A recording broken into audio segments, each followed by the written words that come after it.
Yo, yo, yo, and welcome back to another episode of the Nyc and Griff Show. Today is Monday, April 29th. It is 5:09 p.m.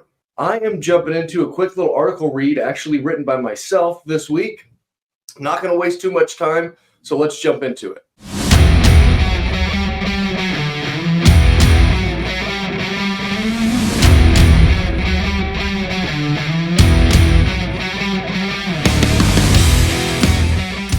If you're not watching, you can read along with me on YouTube. It's at Nyc and Griff Show, all spelled out. Go check us out on all those platforms. Also on Spotify, we have video. But let's jump into this thing. It's titled The Fundamental Operation of Bitcoin, written by myself.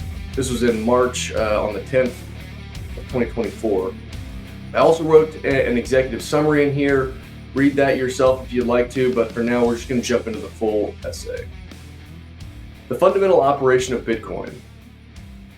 Bitcoin is simply a network of computers running an open source protocol that validates the state of the Bitcoin blockchain. The state of the blockchain represents the amount of Bitcoin in each wallet on the network. This is also referred to as the ledger or the state of the ledger.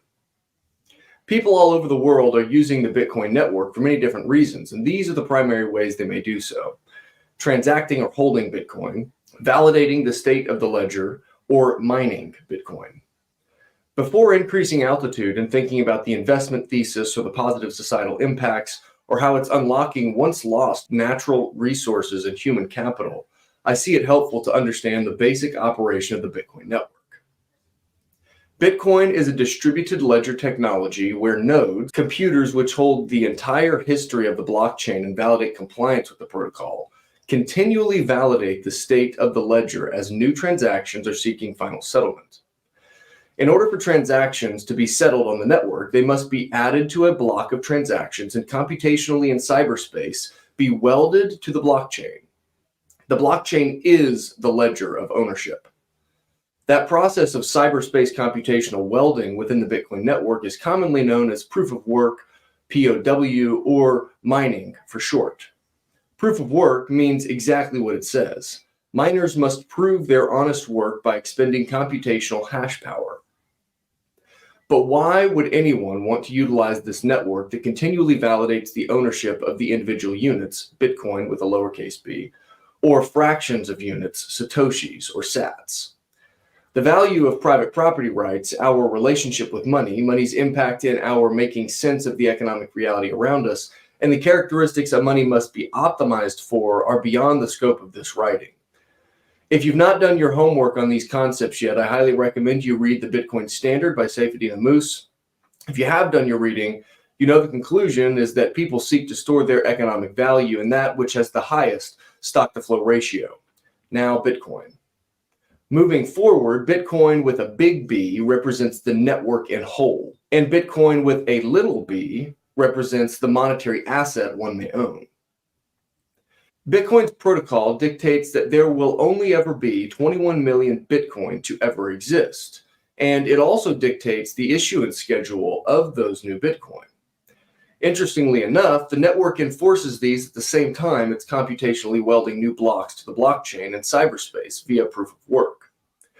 Bitcoin miners are computers specifically designed to run the Bitcoin protocol in an attempt to add blocks to the blockchain. They're not just doing this for fun, though. They're incentivized with a reward for adding a block to the blockchain. This reward is the block reward or block subsidy. It's important to know that it's the miner who finds the correct input first who receives the block reward.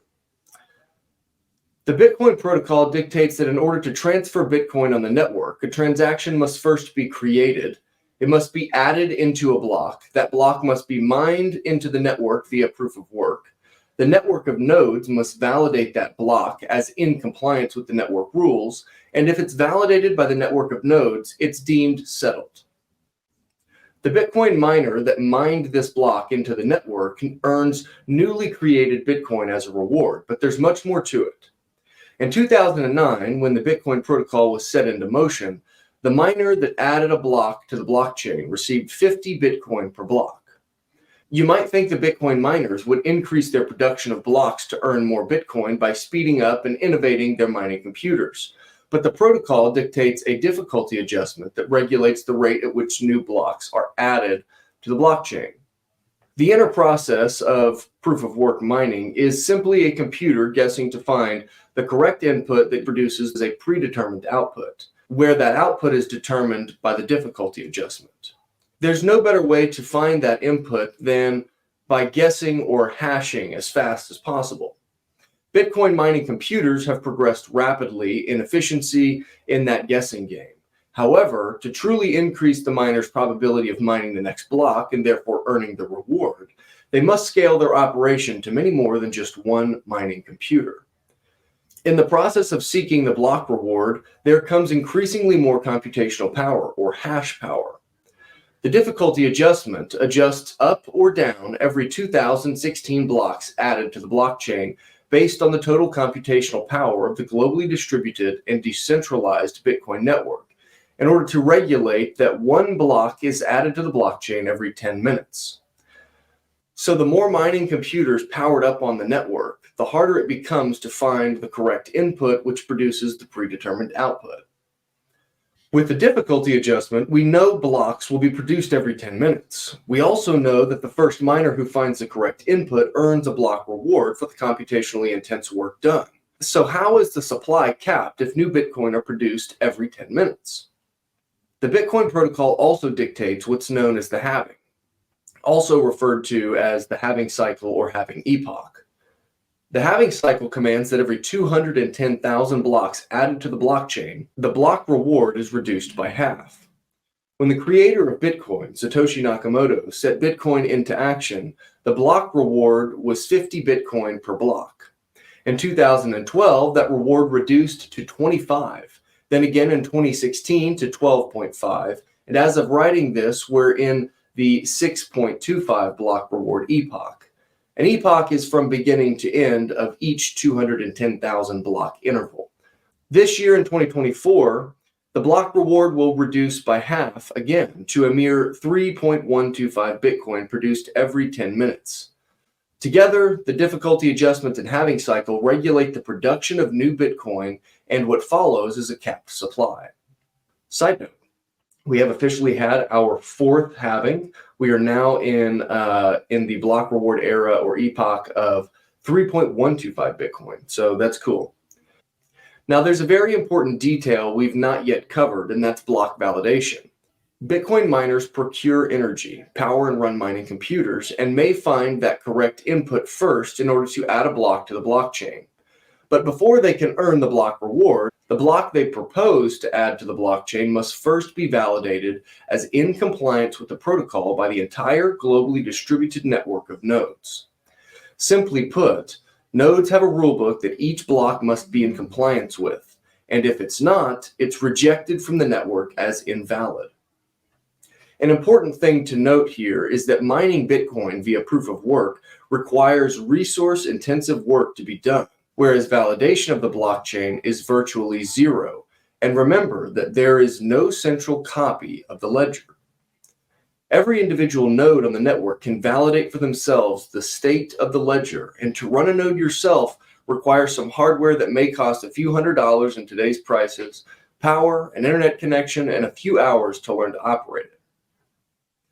Most people who've not studied how Bitcoin works believe that it could in some way be hacked, and we'd do ourselves a disservice if we didn't ask, couldn't Bitcoin be hacked like other networks we've seen in the past?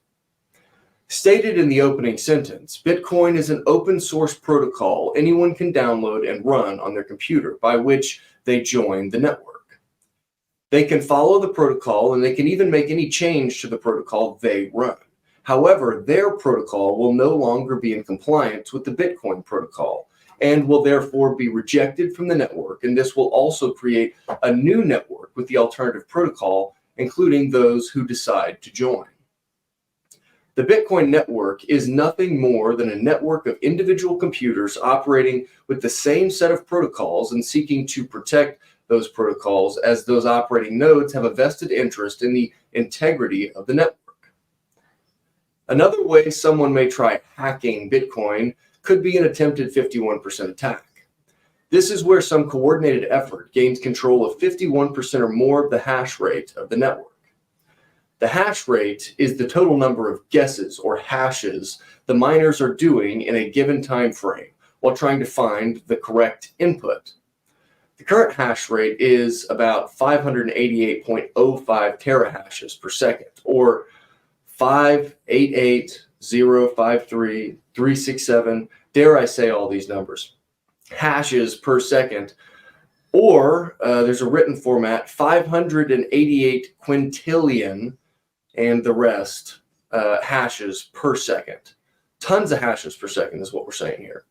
In 2022, the Bitcoin Mining Council conducted research about their industry, and one of their more shocking findings was that, quote, the combined power of Amazon Web Services, Azure, Microsoft, and Google Cloud would be less than 1% of Bitcoin. Seyfedina Moose writes in the Bitcoin Standard, quote, in theory, the 51% attack is very feasible technically, but in practice, the economic incentives are heavily aligned against it.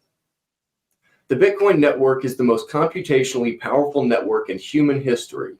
Due to its growth and adoption, it can no longer be overpowered via 51% attack. This is only a few short thoughts regarding strategies on how to undermine Bitcoin. And when you look deeper with intellectual honesty, you'll find a stronger conviction than conclusion that Bitcoin is not hackable. Bitcoin is a globally available protocol anyone can choose to be a part of, and this network enables them to store economic value in a network that produces less and less of each individual unit, maintaining the value of each as compared to the whole.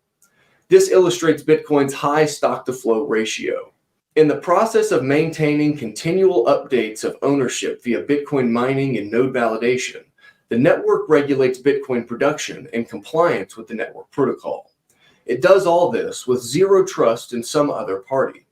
In fact, Bitcoin's protocol treats every actor on the network as a potential bad actor. This is why every individual node on the network must validate each block being added to the chain as in compliance, and why the Bitcoin miners compete with hash power to computationally weld the next block to the chain in cyberspace. This is an individually incentivized network where the more an individual actor seeks what's best for himself, the more he strengthens the network and protects his own Bitcoin. In conclusion, the Bitcoin network stands as a globally accessible protocol offering individuals the opportunity to store economic value within a system characterized by diminishing unit production, exemplifying Bitcoin's high stock-to-flow ratio. Through the decentralized processes of mining and node validation, the network meticulously regulates Bitcoin production and compliance with the protocol. Operated on the principles of individual incentives and zero trust, Bitcoin treats every participant as a potential bad actor, ensuring the integrity of the network. This exploration serves as a foundational understanding of Bitcoin's operational dynamics, inviting further inquiry into its evolving ecosystem. I hope this writing about the operation of the Bitcoin network is helpful in your journey to understanding Bitcoin. By no means am I an expert in every detail, but I've studied diligently for a few years now and feel confident in the concepts explored here. If I'm missing something, I'd love to learn what you think. Send me a direct message on Twitter at Nyc Griff Show. You know, I initially wrote this piece here because I was having conversations with folks about, like I mentioned earlier in the essay, the fun, more ethereal kinds of concepts about Bitcoin. You know, what are its impacts in society, money, and what is money, and how does money interact with our daily lives? You know, how do we interact with money in our daily lives? It's tough to understand where Bitcoin fits into it without having an understanding of the problem, and then after that, having an understanding of what Bitcoin is and how it actually works under the hood, right? And this isn't, these aren't all the details, and I'm not super sharp whenever it comes to the technical details of the code and the protocol in that sense. But conceptually, with what the system is doing under the hood, man, it's incredible whenever you learn about it. The more you learn about it, the more nuanced it gets, and you see how it really penetrates into everything that we think about. We view a lot of things through a value lens, right? And just so happens to be that the money that we use is the pricing mechanism for our economic reality. And our economic reality, man, has a lot to do with how we make decisions, and ultimately the actions we take, the results that we get, these kinds of things. So I hope you guys thought this was an interesting little piece. Got to give glory to the Lord. And also come check us out on Twitter. Again, it's at Nyc Griff Show, all spelled out NYCANDGRIFFSHOW. See us there. If you didn't watch, you can watch us on YouTube and on Spotify. And we've got audio on all the platforms. So hope you guys enjoyed. We'll talk soon. Peace.